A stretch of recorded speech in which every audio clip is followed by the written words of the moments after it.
Aga ütleme, seal ongi nüüd see vahe, et ütleme, kas sa teed neid asju läbi sihukese, ongi läbi selle raskuse ja selle tõestamisvajaduse. Või on sul ka mingisugune, ütleme, nautimine seal sees. Kui sa hakkad tegelikult, ma ei tea, kas me puudutame täna ka seda ande kohta? Ei, aga puudutame praegu. Okei. Et tegelikult see on üks, ma ütleks, sihukseid uskumatuid asju.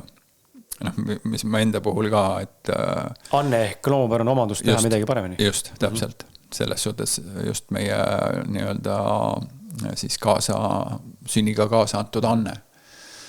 Et see ongi see, et kui mina hakkasin sellest aru saama, siis mõtlesin, et Heidi, see on nii crazy. See on nii absurdne. Sellepärast, et mina ei osanud oma andeid märgata. Sellepärast, et anne on tegelikult inimesele, mis tal tuleb loomu omaselt kõige kergemini välja.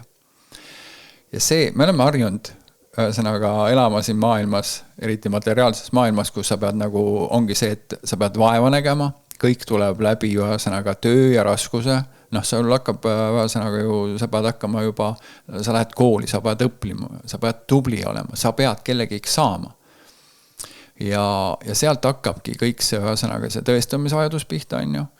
Ja seal sa ei märka oma annet.